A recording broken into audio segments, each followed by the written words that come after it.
আমার কাছে আছে তো মডিফাইড মাস্টার চালিয়ে ধরে এরকমভাবে ভিডিও করবে। এটার নাম কি? Master cylinder.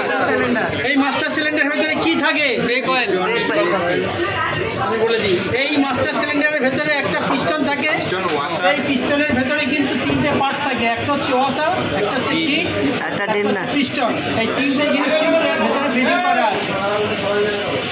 মাস্টার সিলিন্ডারের শেষ অংশ, এখানে কিন্তু প্যাডেলে কিন্তু রডের সঙ্গে নাট টাইট করা থাকে। প্যাডেল চাপলে মাস্টার সিলিন্ডারের তেল কিন্তু ট্যাঙ্কির মধ্যে যে তেল আছে সেই তেল কিন্তু চলে যায় হুইল সিলিন্ডারে। এটা হচ্ছে হুইল সিলিন্ডার। দেখো এই হুইল সিলিন্ডার কোথা থাকে? গাড়ির যেখানে ডিশ আছে, ডিশের পাশে দেখবে ড্রাম থাকে, সেই ডিশের মধ্যে হুইল সিলিন্ডার ফিটিং করা থাকে। এখান থেকে যে 4টে পাইপ বেরোয়, সেই পাইপের ভেতরে এই হুইল সিলিন্ডার কিন্তু ফিটিং করা হয়। এই পাম্পটাকে যখন করা হয়, এর ভিতরে যত ফেনা থাকে মানে হাওয়া সব বেরিয়ে যায়। তারপরে এর নাট টাইট করে দেওয়ার ফলে হুইল সিলিন্ডার থেকে যখন সব তেল বেরিয়ে যাবে, শুধু তেল বেরোবে, হাওয়া বেরিয়ে যাবে, তখন কিন্তু এর নাট টাইট করে দিলে তেল যখন ভরা থাকবে তখন কিন্তু ব্রেক পাম্প কাজ করবে। মনে থাকবে? তাহলে এটা হলো মাস্টার সিলিন্ডার, এটা হলো হুইল সিলিন্ডার। হুইল সিলিন্ডারের ভেতরে কিন্তু একটা ছোট্ট কিন্তু কিট আছে আর একটা পিস্টন আছে ছোট্ট, আর ওপরে দুটো বকেট দিয়ে লাগানো থাকে। তলা আর নিচে বকেট দিয়ে লাগানো থাকে। এটা হলো হুইল সিলিন্ডারের কাজ।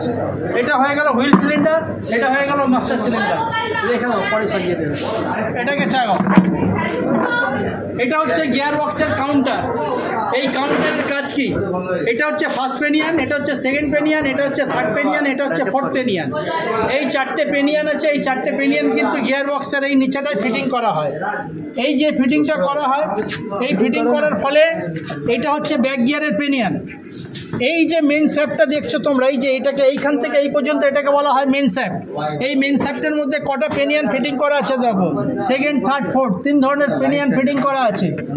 তার মানে তোমাদেরকে একটা প্রশ্ন করেছিল থার্ড গিয়ারের কাজ কি? থার্ড গিয়ারের কাজ হচ্ছে প্রথম গিয়ার একটুখানি চাকা মুভ করে, সেকেন্ড গিয়ার তার চাইতে একটু বেশি মুভ করে, থার্ড গিয়ার কিন্তু সেই দুটোর চাইতে একটু বেশি করে, ফোর্থ গিয়ার একদম টপ গিয়ারের পর আর কোনো গিয়ার নেই।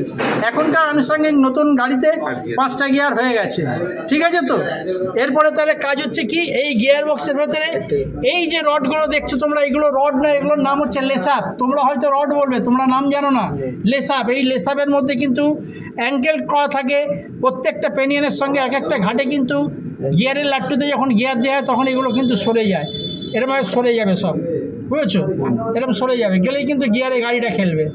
এগুলো যে দাগ হয়ে গেছে, এগুলো দাগ না, এগুলো সব ঘাট।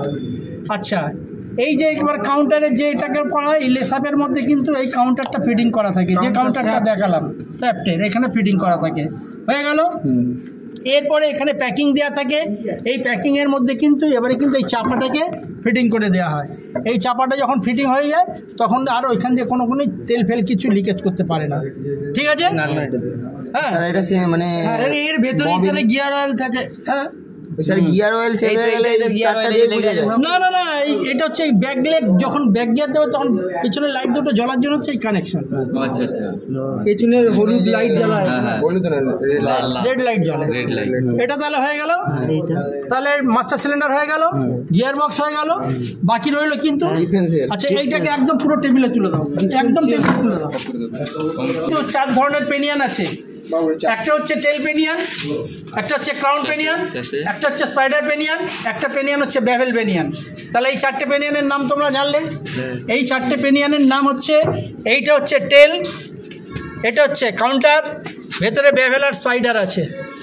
তাহলে এই 4টে, এই যে ব্যাভেল পেনিয়ান দেখো ভেতরে একটা পিন আছে, দেখতে পাচ্ছ ওপর থেকে, এই পিনের মধ্যে কিন্তু লাগানো আছে। এটা হয়ে গেল ডিফারেন্সিয়ালের। ডিফারেন্সিয়ালের দুধারে দুটো অ্যাক্সেল থাকে, যে অ্যাক্সেলের মধ্যে টায়ার ফিটিং করা থাকে। সেই অ্যাক্সেল কিন্তু এই অ্যাক্সেলটা তোলো ওপর থেকে, এই অ্যাক্সেলের মধ্যে সোজা করে না, এই অ্যাক্সেলের মধ্যে এই শেষ প্রান্তে এখানে কিন্তু টায়ার ফিটিং করা থাকে, দেখো গুণো করা আছে।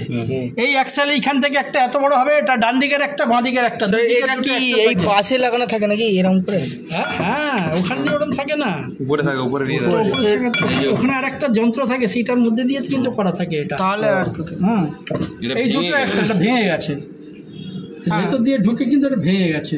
তারপরে এটা রেখে দাও, আচ্ছা এবার তো হলো গাড়ি স্টিয়ারিং সামনে থাকে না পেছনে থাকে? পিছনে থাকে, পেছনে। অ্যাক্সেল সবসময় পিছনে থাকে। যে ভাই জামা দেখে। জামা দেখে আচ্ছা দেখো, এরা জামা দেখে আচ্ছা জামা তো মা তোমাদেরকে স্টিয়ারিং পড়িয়েছিলাম। Yes sir. এই স্টিয়ারিং এর এইটা হচ্ছে তোমার কিন্তু আর্ম বলে, বুঝছো তো? এটা হচ্ছে তোমার ঘোড়াও, পানটা এইটাকে বলে স্যাপ্ট। এই স্যাপ্টটা কিন্তু সোজা এখানে চলে আসবে, এর মধ্যে থাকে কালম রড, ডাংলিং ড্রাফ সব বলেছিলাম, আর্ম বক্স, এই হচ্ছে বক্স, ড্রাম ডাংলিং সব এগুলো হচ্ছে। এই যে দেখছো কালো জিনিসটা, এটা তোমরা নাম জানো না, এটার নাম হচ্ছে কি বলো তো, বেলো।